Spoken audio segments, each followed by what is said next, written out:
मंडळी, लोकसभा निवडणुकीत राष्ट्रवादीच्या शरद पवार गटाला घवघवीत यश मिळालं, तर अजितदादा गटाची जबरदस्त पिछेहाट झाली। त्या निकालानंतर अजितदादा गटाला अचानक गळती लागली आणि त्यांचे अनेक नेत्यांनी पदाधिकाऱ्यांनी त्यांची साथ सोडून शरद पवार गटाची वाट धरली। एका बाजूला अनेक लोक सोडून जात असताना 11 ऑक्टोबर 2024 रोजी अभिनेते सयाजी शिंदे यांनी कसलाही गाजावाजा न करता गुपचूप राष्ट्रवादी काँग्रेस अजित पवार गटात प्रवेश केला।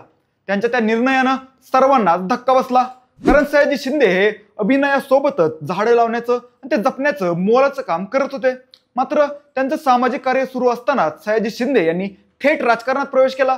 दरम्यान सुरुवातीला अजितदादा त्यांच्या खांद्यावर फक्त प्रचाराची धुरा टाकतील असं बोललं जात होतं, पण आता अचानक अजितदादा गटानं त्यांच्यासाठी साताऱ्यातील कोरेगाव विधानसभा मतदारसंघ निवडणूक लढवण्यासाठी महायुतीकडे मागितलाय अशी चर्चा आहे। आणि त्यामुळे सध्या साताऱ्याचे एकूणच राजकारणात खळबळ उडालेली आहे, कारण तिथं ऑलरेडी शिंदे गटाचे महेश शिंदे विद्यमान आमदार असून त्यांचा मतदारसंघात खूप मोठा प्रभाव आहे।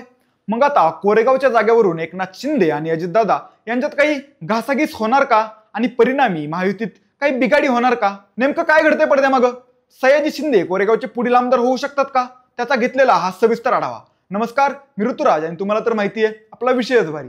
मंडळी, 11 ऑक्टोबर रोजी अभिनेते आणि सहृदयी व्यक्तिमत्व अशी ओळख असलेले सयाजी शिंदे अजितदादा गटात गेले। सध्या अभिनयापेक्षा त्यांच्या सामाजिक कार्याचीच राज्यभरात चर्चा असते। झाडे लावणे, त्यांचंच संगोपन करणे या गोष्टीत सयाजी शिंदे खूपच पुढे गेलेले असून त्यांनी सह्याद्री देवराई नावानं एक मोठी वनराई सुद्धा उभी केलेली आहे। त्याबद्दल राज्य शासनाकडून त्यांचं अनेकदा कौतुक सुद्धा झालेलं आहे। त्यांची तीच छबी जनमानसांपर्यंत रुजलेली असल्यानं अजितदादा यांनी सयाजी शिंदे यांना त्यांच्या पक्षात घेतल्याचं बोललं जातंय। सयाजी शिंदे यांनी हिंदी, मराठी, तेलुगू आणि तमिळ अशा जवळपास सर्वच टॉपच्या सिने इंडस्ट्रीत काम करून मोठं नाव आणि प्रसिद्धी कमावलेली आहे। सयाजी शिंदे यांना तुम्ही आत्ताच राजकारणात प्रवेश का केला आणि मुख्य म्हणजे अजित पवारांच्या राष्ट्रवादी काँग्रेसमध्ये प्रवेश का केला याबद्दल विचारले असता ते म्हणाले, मला या पक्षाच्या काही स्ट्रॅटेजी आणि विचार आवडले म्हणून मी प्रवेश केला, पण मी अजून नेता झालेलो नाही, त्यामुळं मला अजून एवढं बोलता येत नाही। मी चित्रपटात नेत्यांच्या, गृहमंत्र्यांच्या भूमिका केलेल्या आहेत, खलनायकाचीही भूमिका केल्या। मी राजकारणात कधी येईल असं मला वाटलंच नव्हतं। गेल्या 10 वर्षांपासून मी सामाजिक क्षेत्रात काम करत आहे। या कामाची सुरुवात माझ्या आईमुळे झाली होती। मी ठरवलं होतं की माझ्या आईच्या वजना एवढ्या झाडाच्या बिया लावेन आणि पर्यावरणाचं चांगलं काम करेन। हे काम करत असताना काही अडचणी आल्या की मंत्रालयात जावं लागायचं। समजा मी जर 25 वेळा मंत्रालयात गेलो असेल तर त्यापैकी 15 वेळा अजित पवारांना भेटलो। ज्या वेळी मी अजित पवारांना भेटलो तेव्हा एक गाव 2 तुकड्यासारखं त्यांनी काम केलं। ते लगेच तातडीने निर्णय घेतात, त्यामुळे मला देखील खूप फायदा झाला। त्यांना भेटल्यामुळे पटकन कामे झाली, त्यामुळे मला त्यांच्या बाबत कायम आदर आहे असं सयाजी शिंदे यांनी म्हटलंय। तर पुढे बोलताना ते म्हणाले, मला वाटलं की बाहेर राहून बरेच प्रश्न बोलण्यापेक्षा सिस्टीम मध्ये जाऊन बोललं पाहिजे, प्रश्न सोडवले पाहिजेत। मग मी विचार केला की अजित पवारांसारखा माणूस असेल तर काय, राष्ट्रवादी काँग्रेस असेल तर काय? मग मला वाटलं की का नाही, माझ्या डोक्यात उत्तर आलं, हो, म्हणून मी आलो। म्हणजे मनोरंजन सृष्टीसह सामाजिक आणि पर्यावरण क्षेत्रात चांगलं काम केलेलं असल्यानं त्यांची स्वच्छ प्रतिमा अजितदादांच्या पक्षाला अधिक बळकटी मिळवून देईल असं बोललं जातंय। परिणामी अजितदादा त्यांना त्यांच्या पक्षाच्या प्रचार यंत्रणेचा मुख्य चेहरा बनवतील असं बोललं जात होतं। पण सध्या राजकीय वर्तुळातून दुसरीच बातमी व्हायरल होते की अजितदादांनी सयाजी शिंदे यांना कोरेगाव विधानसभा मतदारसंघातून निवडणुकीच्या रिंगणात उतरवायचं ठरवलंय, पण ही फक्त चर्चा आहे। दरम्यान कोरेगावचा विचार केला तर तिथं एकनाथ शिंदे यांचे महेश शिंदे हे विद्यमान आमदार आहेत आणि तेच महायुतीकडून तिथले सर्वात प्रबळ दावेदार आहेत।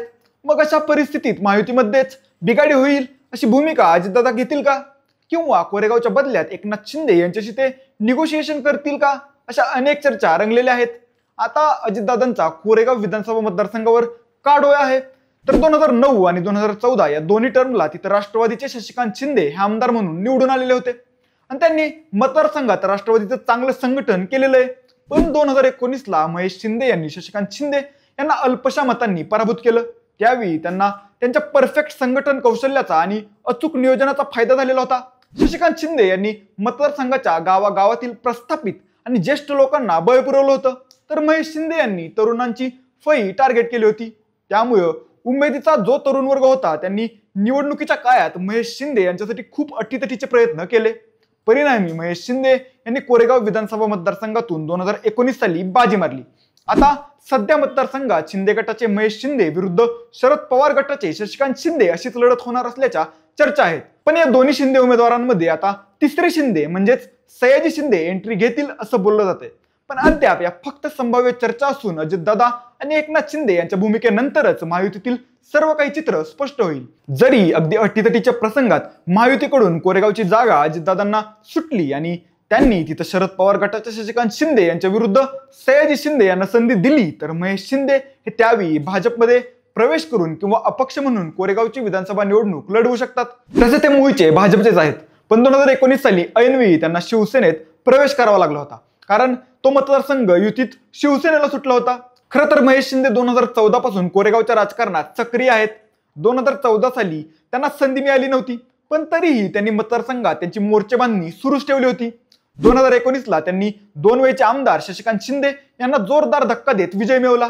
आता सध्याही तिथं महेश शिंदे अधिक प्रबळ असण्याचं कारण सांगितलं जातंय ते म्हणजे त्यांचं मतदारसंघातलं अफाट जनसंपर्क आणि काम. स्थानिक पत्रकार आणि महेश शिंदेचे समर्थक असा दावा करतायत की तालुक्यातलं असं एकही गाव किंवा वस्ती नाही जिथं महेश शिंदे यांचा जनसंपर्क नाही किंवा काम पोहोचलेलं नाही. आणि विशेष म्हणजे महेश शिंदे यांच्या विजयाची गॅरंटी खुद्द मुख्यमंत्री एकनाथ शिंदे यांनी घेतल्याची चर्चा मध्यंतरी समोर आली होती. कारण एकनाथ शिंदे यांनी त्यांच्या सर्वे कंपनीद्वारे विद्यमान आमदारांच्या विजयाबद्दल सविस्तर आढावा घेऊन कोणता आमदार पुन्हा निवडून येऊ शकतो याची माहिती घेतली, तेव्हा महेश शिंदे हे नाव विजयाची शक्यता असलेले उमेदवार म्हणून त्यांच्या यादीत आलं होतं असं म्हटलं जाते. पण पक्षफुटीनंतर राज्यासह कोरेगाव मधली अनेक राजकीय गणित बदलून गेलेले आहेत. शरद पवार यांना मानणारा अफाट जनसमुदाय कोरेगाव विधानसभा मतदारसंघात आहे. त्यांच्याबद्दलचा सिंपथी फॅक्टर ऍक्टिव्ह झाला तर शशिकांत शिंदे यांच्यासाठी ती गोष्ट प्रभावशाली ठरू शकते असं म्हटलं जाते.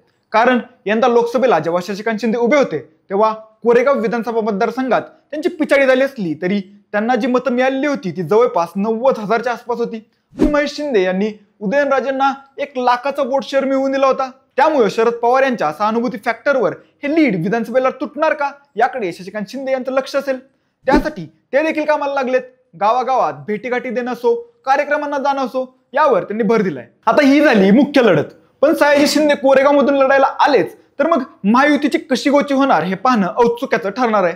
त्यानंतर महायुतीत ज्या तडजोडी होतील त्यामुळे कोरेगावात धक्कादायक निकाल लागला तर नवल वाटायला नको.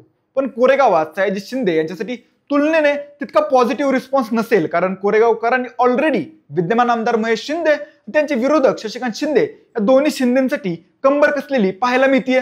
पण तुम्हाला नेमकं काय वाटतंय, येत्या विधानसभेला कोण होईल कोरेगावचा पुढील आमदार? महेश शिंदे, शशिकांत शिंदे की मग सयाजी शिंदे? तुमची मतं कमेंट करून नक्की सांगा. जर हा व्हिडिओ आवडला असेल तर लाईक आणि शेअर करा. सोबतच आपल्या विषयाद्वारे या YouTube चॅनलला सबस्क्राईब करायलाही विसरू नका. धन्यवाद.